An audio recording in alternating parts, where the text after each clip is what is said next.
सो जा मेरा लल्ला, सो जा मेरा लल्ला, लल्ला लल्ला लोरी दूध की कटोरी, कटोरी में बतासा, लल्ला करे तमाशा।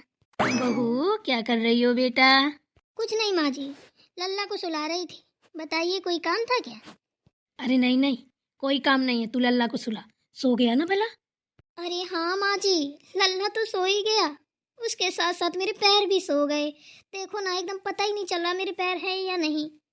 कोई बात नहीं बहू, थोड़ी देर में सही हो जाएंगे। इधर हिलना डुलना मत, वरना लल्ला जग जाएगा। समझी ना? ठीक है माँ जी। अरे दीदी, आप आ गई क्या? सही हुआ आप आ गई, बहुत अच्छे समय पे आई हो। एक काम कीजिए ना दीदी। हाँ बोलो ना छोटी, क्या हुआ? दीदी आप ना थोड़ी देर लल्ला को ले लो, मेरे एकदम से पैर सो गए हैं, पता ही नहीं चल रहा पैर है भी या नहीं। अच्छा ऐसी बात है, ला दे मुझे लल्ला को। मैं तो कब से लल्ला की तलाश में घूम रही हूँ कि थोड़ी देर के लिए साहबजादे को खिला लेती हूँ। लाओ दो छोटी, आजा मेरा लल्ला, आजा मेरा लल्ला। खबरदार, लल्ला को हाथ भी मत लगाना। क्या हुआ माँ जी, आप ऐसे क्यों बोल रही हैं? और दीदी लल्ला को हाथ क्यों नहीं लगा सकती, बताइए ना माँ जी। क्योंकि ये बांझ है, इसकी कोई संतान नहीं है, इसलिए ना मैं इसका कोई काला साया लल्ला के ऊपर नहीं पड़ना देना चाहती। लल्ला की परछाई भी नहीं पड़ना देना चाहती। ऐसी औरतों को ना बच्चा नहीं देना चाहिए। मैंने 10 बार बोला ना कि लल्ला के आसपास भी नजर मत आना, लेकिन इसके समझ में नहीं आता है। बड़ी बहू सीधे अपने कमरे में जा, इधर उधर घूम रही है। एक बार की सुनाई नहीं दी क्या? फिर से बोलूं, इधर से जाएगी? जी माँ जी।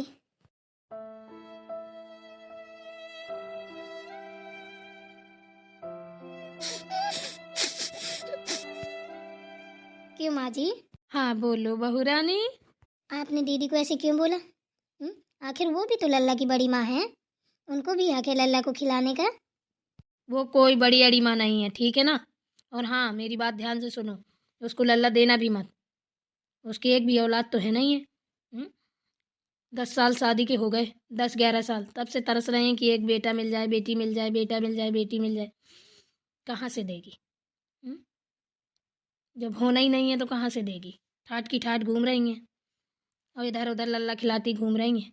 लल्ला की परछाई भी मत पड़ने देना, इतना याद रखना।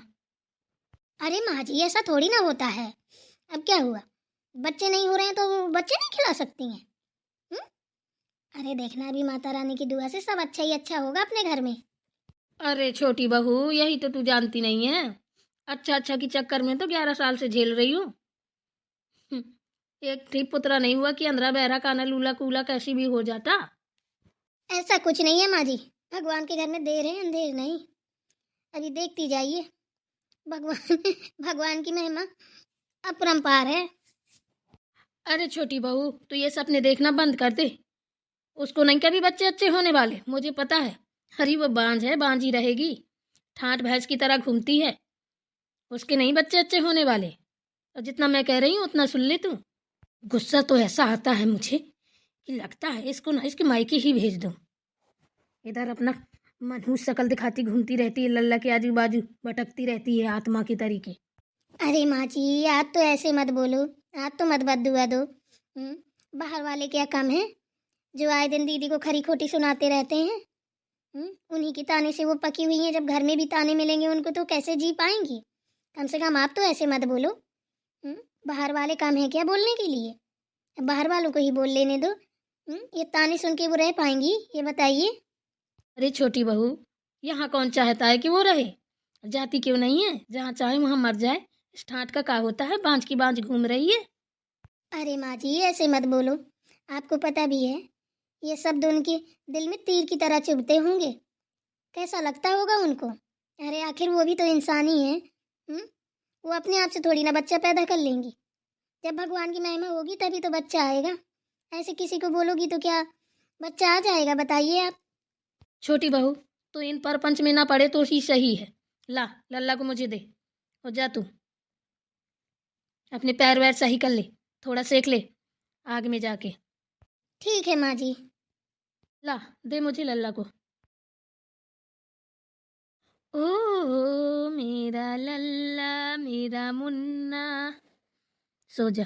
अब सोता रहेगा वो आराम से। जा बहू, अपने पैर सेक ले। थोड़ा सा आग में अजवाइन डाल के ना पैर सेकना, तो बैठे बैठे जो सो जाते हैं, सूजन आ जाती है, वो सही हो जाएंगे। ठीक है माँ जी।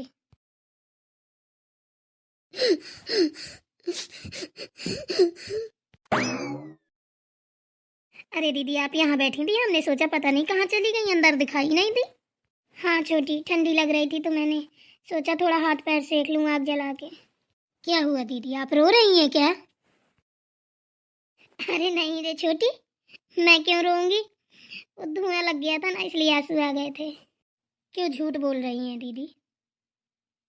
धुआं से आंसू आए हैं कि या किसी की बातें सुन के आंसू आए हैं? सही बताना हमसे। अरे नहीं, किसी की बातें सुन के क्या आंसू आएंगे?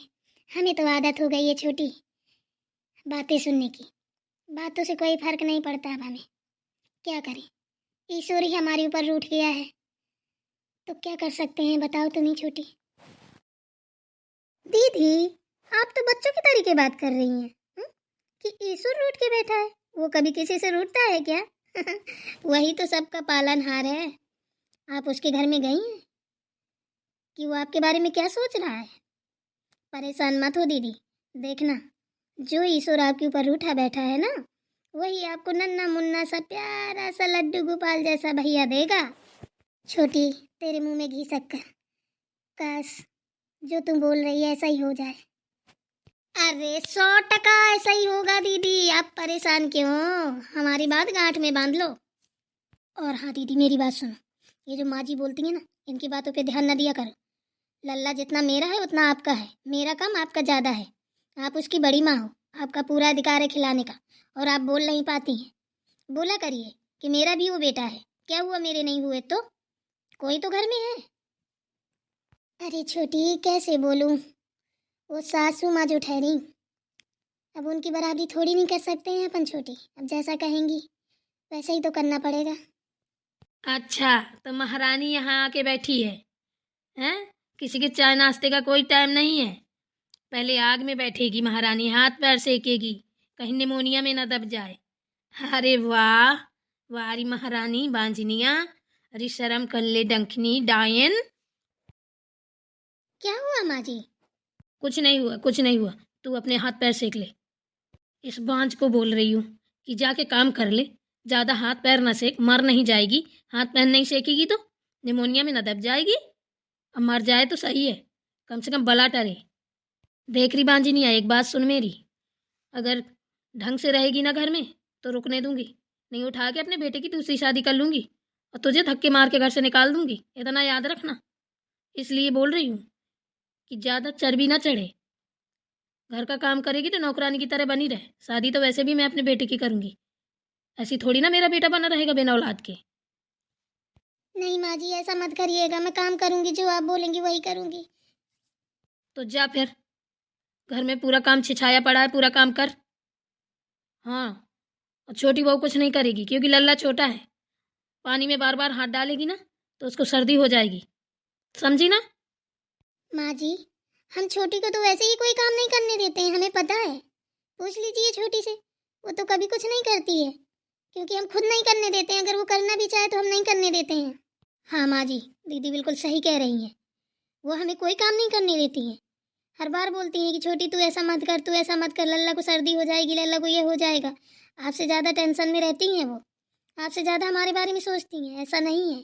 अरे बच्चे ही तो नहीं हुए, बच्चे नहीं हुए तो क्या वो औरत नहीं है? अरे छोटी बहू, तुम चुप रहो। ये जितना पट्टी पढ़ाती है ना तुम्हें, तुम वैसे ही पढ़ पढ़ के बोल रही हो। इसको नहीं जानती हो, इसको मैं जानती हूँ। अरे ये डायन है, इसकी परछाई जहाँ पड़ जाए वहाँ विनाश।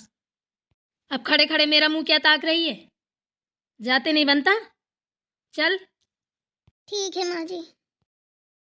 छोटी बहू, बेटा अच्छे से हाथ पैर सेको। माँ जी, सब तो ठीक है, लेकिन ये भाषा आपकी अच्छी नहीं लगती है। बेचारी दीदी क्या सोचती होंगी, हैं? आज हमें इतना प्यार दिखा रही हैं, अगर हमारे पास भी बेटा ना होता तो आप हमारे लिए भी ऐसी बोलती हैं? ये प्यार हमारे लिए तो नहीं है, ये सिर्फ आपके नाती के लिए ये प्यार है। तो हम कैसे माने कि आप हमसे भी प्यार करती हैं? आपको सिर्फ अपने बच्चों से, नाती पोतों से प्यार है, बहुओं से प्यार नहीं है। अरे बहू, तू कैसी बात कर रही है? अपने हाथ पैर सेक ले बेटा, ये सब बातों पे ध्यान मत दे। अरे माँ जी, क्या ध्यान ना दे, ये आपने अच्छा नहीं किया। फिर हमारे सामने हमारी जेठानी की बेइज्जती की, अच्छा नहीं लगता है। अरे वो डाइन, उसकी बात मत करो। वो डाइन है, वो खा जाएगी सबको, नागिन है।